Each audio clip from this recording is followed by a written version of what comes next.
Welcome to Echoes in the Gallery. I am your host, Susan L. Sistrunk. As a lifelong artist and educator, I am proud to bring you my first original podcast set in a series of volumes. Each episode will air weekly on Spreaker, Spotify, and iHeartRadio. Tonight, in Episode 8, The Background, we will learn about Tuturea's past and discover her connection to Ivanov. Let us step into the gallery and begin. Episode 8, The Background. The three sat around Gwen's breakfast nook drinking coffee. No one had slept a great deal, as Jonathan and Tuturea were planning, and Gwen was babysitting the painting. "Well, I don't see how I can be much help in this," Gwen said. "Ivanov knows what I look like, so—" Tuturea rolled her eyes. "That's why you are going to be on point. You know what his men look like. They are undoubtedly going to be watching you, and I am going to have to leave this building at some point today without raising suspicion. Luckily, there are other apartments on this floor, and I have a few ways I can disguise my appearance.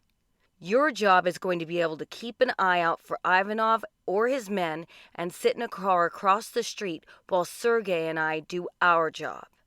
Ivanov doesn't know what we look like, so it's perfect." Tuturea changed her tone. "How is the painting coming along?" "Good. It probably needs a couple more rounds in the oven."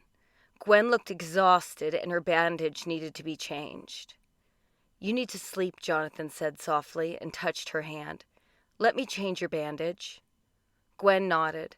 After taking a shower and changing the bandage on her arm, Gwen set a timer for the painting and let Jonathan tuck her in on the couch. He walked back into the kitchen to find Tuturea putting on a sleek blonde wig. "Do you really think that is necessary?" Jonathan asked skeptically. "Yes. Ivanov will have men watching. He probably suspects you are here, but he can't know anything about me just yet. Not if we want to pull this off. I've called a cab. If his men have seen my car out on the street, I can't run the risk of them getting curious and tracking the plates."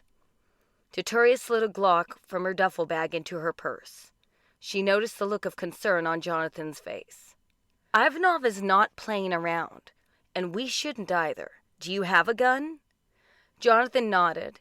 He didn't like guns, but kept a .38 for home defense at Gwen's place because she was there working alone so much. There was also a Glock similar to Tuturea's. He told her about them both. "Okay, leave the .38 with Gwen and tell her to keep it on her, not tucked away somewhere she can't get to it in a hurry. I'm going to meet up with Sergei and find out what kind of progress he has made on the firewall." Tuturea walked down the front steps of the brownstone into the cab waiting out front. Eric and Yuri watched from across the street as people from the building began pouring out to head to work. There was no evidence of Gwen and Jonathan that they could see. Eric thought to himself, this is ridiculous. The two had always come through on the paintings they had delivered to Ivanov. Now, Ivanov's two top men were stuck babysitting a couple of art thieves. Oh well, at least the pay was good. They would just wait. As the cab started rolling, Jennifer embraced an idea. At least they were close to Ivanov. She hadn't counted on Gwen and Jonathan being involved in her journey. Their involvement complicated her plans, but she needed access to the gallery later on. She checked with Sergei regarding the firewall on the system. "I probably need one more day," was the short reply. "This would cut things close. Very close." Jennifer sat back in the cab and reminisced. An 8-year-old Jennifer Tuturea lay awake in her bedroom, listening to the screams from her mother and father. They were arguing again, and the satin blanket nestled up around her chin brought little comfort. They were always arguing. Bruises on Jennifer's arms and back had not yet healed from the last time she had displeased her father. Sergei and her mother usually took the brunt of his lashes in an attempt to shield Jennifer from Ivanov's stints of rage. 2 days before, however, she had been home alone with her father and spilled her milk on the oriental rug. His fury had been swift. That is a priceless piece of antiquity. You are to touch nothing in this house without permission. You must learn to obey." And with that, her father had begun hitting her over and over. When Jennifer's mother and Sergei arrived home, 12-year-old Sergei flew into a rage and stormed at their father upon seeing Jennifer's bruises. "You bastard," Sergei blared. Ivanov came after him like a bull with a flag in front of him. With one arm, he pushed Sergei hard against the wall and began punching his son in the face. Ivanov closed his hand around young Sergei's throat. Mother screamed and began trying to pry Ivanov off her son. "Stop! You'll kill him!" Ivanov pushed Alexander to the floor, and just as it looked as if Sergei would lose consciousness, he let go and the boy gasped for air, coughed, and his sister Jennifer rushed to turn Sergei to his side. "You are a useless family to me. I provide everything for you, and I see not an ounce of respect in return. Well, things are about to change, and I do not think you will be pleased. Perhaps in the coming days you will wish you had shown me more respect and obedience." Father had been gone for 2 days since the incident. Now he was back, and it appeared to be Mother's turn. Jennifer's door opened. Sergei crept in and sat on the bed next to her as the tears formed in her eyes. "It's okay. I've been listening. Father is going to kick us all out in the morning. He has found someone else and is not pleased with us."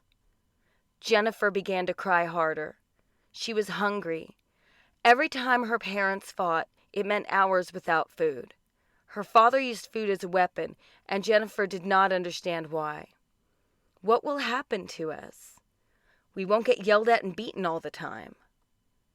Just then the door opened, and Alexandra stepped into the room with an ice pack to her cheek. Sergei growled, "What has he done to you?" "It doesn't matter." She sat on the bed next to Sergei and pulled her children close. "We must pack only the necessities. We will go to my sister's house for now. Everything will be fine." They packed and left under the cover of darkness as soon as it was apparent Ivanov was gone. Over the years, by some miracle, they had managed to scrape by and survive, both Tuturea and Sergei finding a way to pay for college education. While away at school, they learned their mother was ill. Ivanov came to the funeral, and that was the last time they had seen him. The three had not spoken that day. Their mother had died penniless, a housemaid who had been ousted by a cruel rich man who made a fortune swindling others. Now, he would pay. She plunged back into reality. First things first. Tomorrow, Jonathan and Gwen would pretend to steal the painting from herself and Sergei. And then, she would approach the two about what she actually needed from them. Tuturea was not protecting them out of kindness. There was something in that gallery she wanted desperately. Something which belonged to Ivanov. Although Gwen and Jonathan may not know it, this was something he prized above all the works of art he had collected.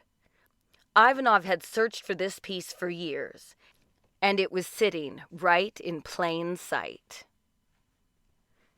This concludes Episode 8 of Echoes in the Gallery. Please join me next week as our unlikely group puts their plan into action. Until then, stay safe and love each other.